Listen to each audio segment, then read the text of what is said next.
Number 1. Restaurant. I've been working in my parents' Chinese restaurant for as long as I could remember being alive. Everyone in the family did everything that they could do to help out. I recall doing my homework at a table in the back of the dining room after school, while also doing things to help out in the restaurant.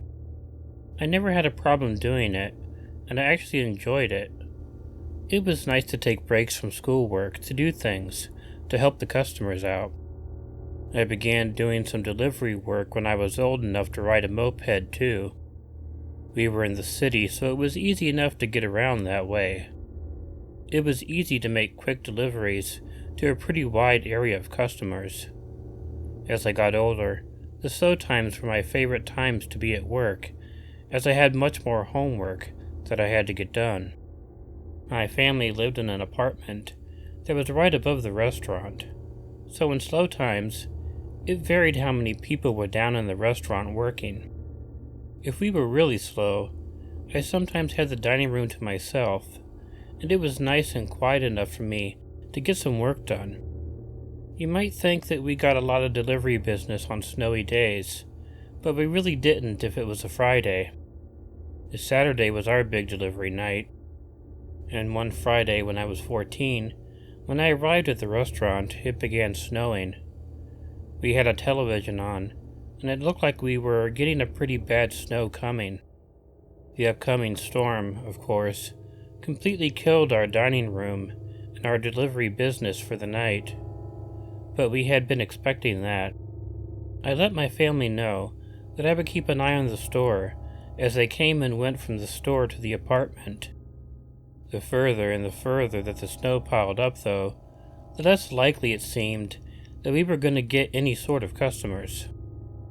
It was the middle of winter, so it had gotten dark quickly, and just seemed darker and darker with the snow falling so heavily outside.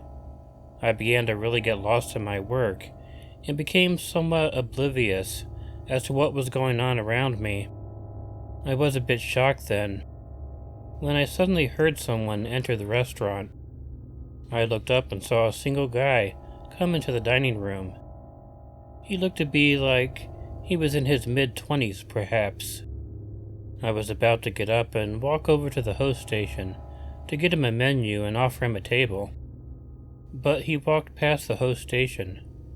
I paused, thinking at first that maybe he just wanted to come to the back counter and then order some takeout. But there was something about his demeanor that made me nervous, and I really couldn't bring myself to stand up right away. Perhaps it was the size of the guy, or the look of the guy, or a combination of the two, but there was something about the guy that just kept me from getting up and out of my seat and saying anything to him. The guy stopped not too far from my table and simply looked at me for a moment. He had a weird little smile on his face, and that just served to make my uneasiness grow even further. This was years and years ago, and I still remember myself gulping as I sat there, wondering when the guy was finally going to say something. When he finally did say something, I rather wished that he hadn't. I don't want to really tell you everything that the guy said, but none of it was pleasant. He began making some very nasty comments about Asian people, using some very derogatory terms that I absolutely won't repeat. But even though, or maybe even because, this was a pretty high population of Asians neighborhood, he was making negative comments about us being there. He had some nasty things to say about my family running the restaurant there too. Worried enough for my safety to finally do something, I moved to get up from my chair. There was a staircase on the other side of the dining room that led up to the second story of the building. My plan was to run up there and to get the attention of my father and my older brother. They would both hopefully be able to handle this guy. Before I could get up, however, the man quickly reached into his coat and he pulled out a knife.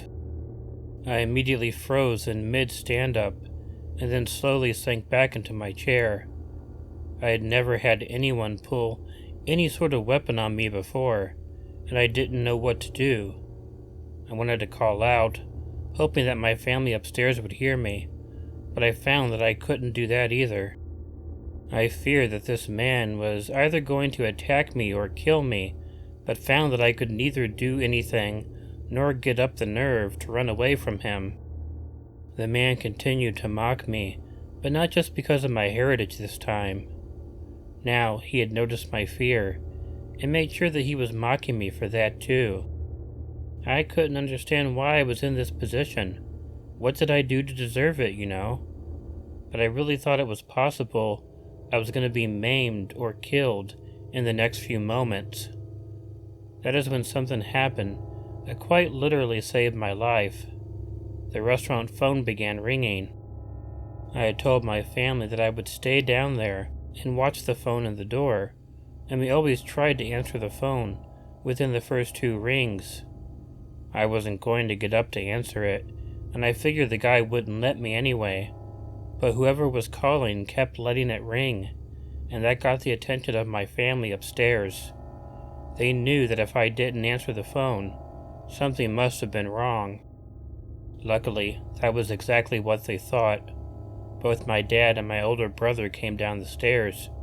My brother, who played baseball in college, brought his aluminum baseball bat down there with him. When the man's attention left me and then switched over to my family, my dad told me to get into the kitchen, which I immediately got up and did. I was able to watch through the small window in the door to the kitchen to see what happened next. My brother nearly took the guy's head off with a swing of the bat. The man was so surprised at the ferocity of the swing that he almost fell back onto his butt. He was able to prevent himself from doing so, however. Before my brother had a chance to swing at him again, though, the man quickly ran to the door and then out into the snowy night. My brother was following him, clearly intending to take the man down, but my dad called him back. He didn't feel it was worth risking any sort of injury to my brother to chase the man down. After that, no one would ever stay down in the restaurant by themselves. There had never been any sort of attack like that on our restaurant before, so it hadn't seemed like it was a dangerous thing to do. But after this, 2 family members and eventually a weapon were kept in the dining room at all times. I am happy to tell you that we never had to use the weapon.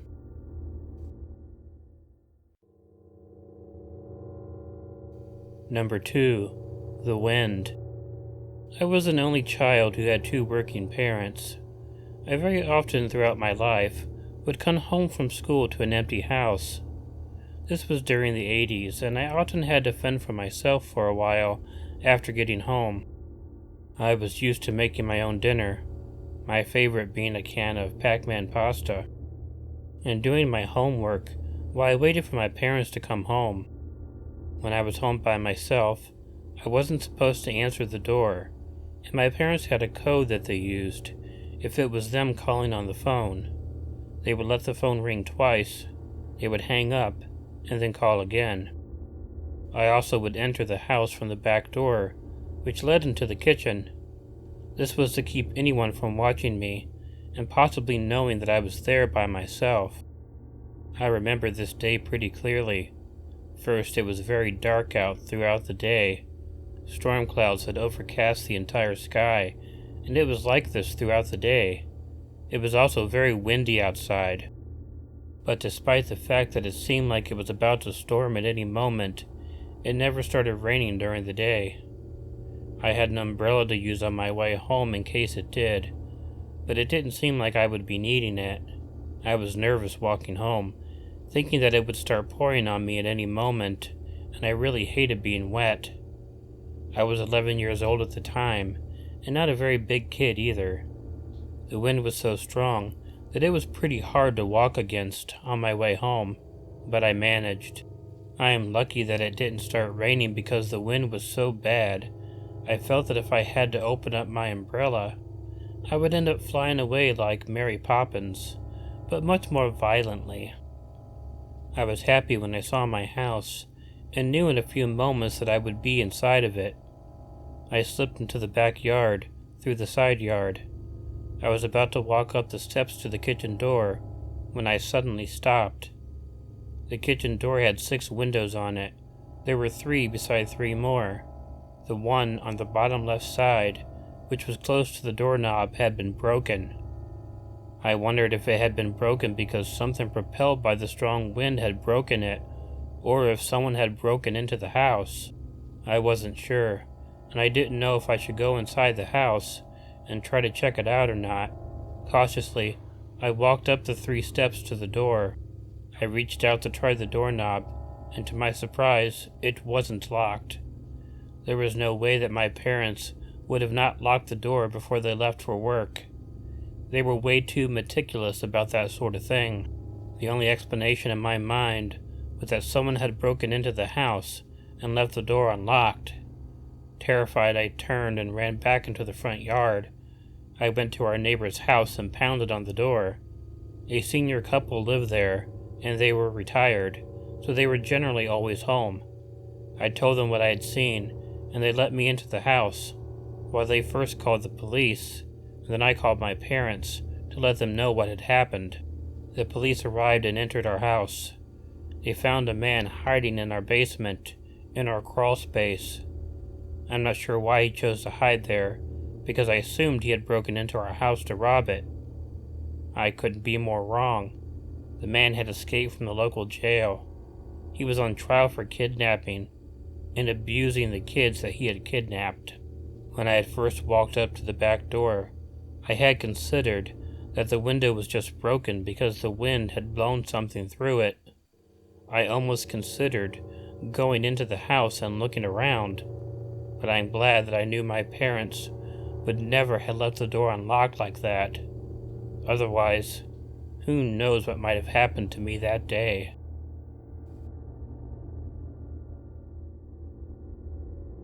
Number 3. Kyle's house. I moved around a lot when I was a kid. I grew up in a military family, so my dad changing stations was pretty common. He had a high rank and a high salary though, so we never had to live in military housing, which was a bit of a good thing. The few times that I had been on military housing, I didn't care for it much at all. The biggest thing was trying to make new friends whenever I came to a new place to live, but I never really had a problem with that. I wasn't too shy, and since I did go to schools that were mainly populated by military children, there were many who were looking to make new friends. So I had a lot of different best friends in many different places throughout my childhood. One of the most unique experiences I have ever had, though, was with a friend that I made when I was 13 years old. First off, even though the school had mostly military children in it too, I made friends with a guy whose family was not in the military. Not only did the guy, Kyle, go to the same school as I did, but he only lived down the street from me as well. So the two of us spent a lot of time hanging out at school and at each other's houses. Looking back at my life before high school, he probably was the best friend that I ever had growing up. Kyle and I used to have sleepovers at each other's houses all the time. We spent so much time at each other's houses that we didn't even have to ask our parents' permission in order to spend the night. We just would be hanging out at one place or the other, and we just eventually end up going to bed. If one of us didn't come home, our parents just assumed that we were at the other's house. Maybe on occasion, one of our parents would call the other's parents, but that didn't happen very often. More often than not, we spent the time at my home, but that was mostly because I had several video game systems. He actually had the nicer house. It was a very old house that his family had lived in for a very long time. It always gave me a bit of a weird feeling when I was there late at night, especially when I had to get up and go to the bathroom in the middle of the night. The floors were very creaky, and I was always upset that I was going to wake someone up. Fortunately for me, the family was used to it, and I never woke any of them up. Kyle had a really large bed too, and whenever I slept over, the two of us would sleep in the bed. Before anyone gets the wrong idea, though, we didn't sleep together or anything.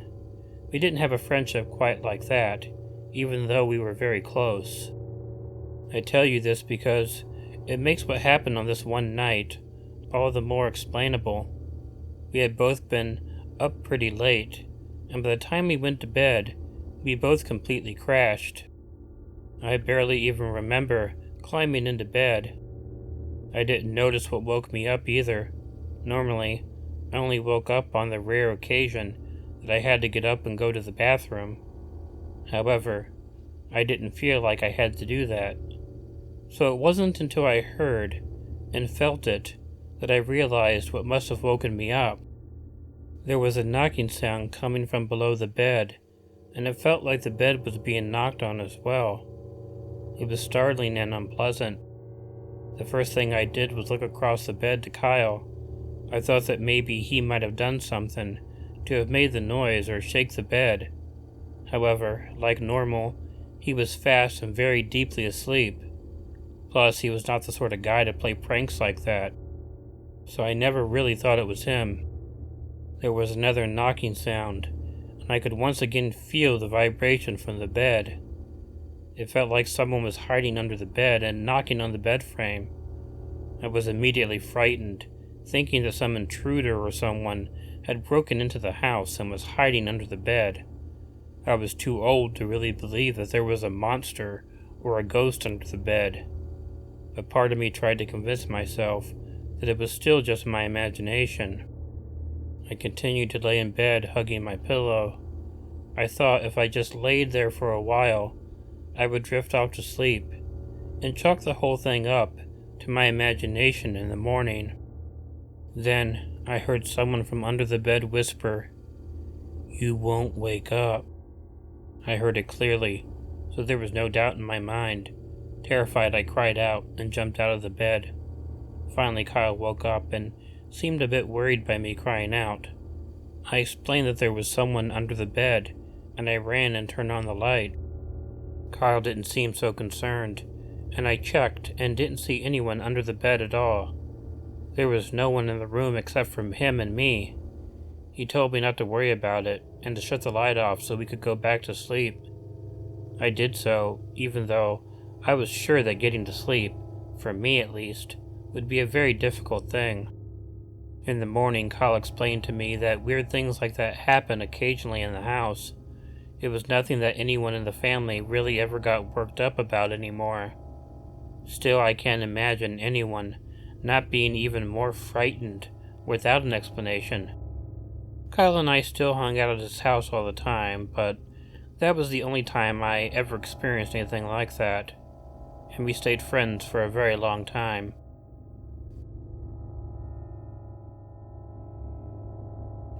Hey y'all, Killer Orange Cat here. First thing I want to talk about is I did start a Patreon. A lot of people have asked me to do this over the years, and I've always resisted it, but I decided to go ahead and start one, and the link for it will be in the description. The Patreon itself is not going to really affect my channel. I have had some people express concern that I'll be doing everything for pay over on Patreon and not be doing content here, and that won't be happening. In fact, one of the reasons I started the Patreon was to help me have more free content here. If you can't afford to buy a tier for the Patreon, there also is a free membership there. You can sign up for the free membership and there'll be posts and cat pictures and stuff like that. But again, this will be done in addition to everything I do here, and I do hope that I'll have much more content here in the future than I have had lately. So please sign up if you can, even if it's just a free account. I'd love to see you there. In the meantime, if you like this video, please give me a like, and subscribe and hit the bell if you haven't already done so. This way you'll get notified of any new content here. Leave me a comment and let me know what you think of the video, and share it with someone you think might enjoy it. If you have an original story you'd want narrated on Killer Orange Cat, please email it to the address included in the description. Other than that, the most important thing is Please don't forget to make sure to check in your closet and check under your bed because you never know where a killer orange cat might be hiding. Good night.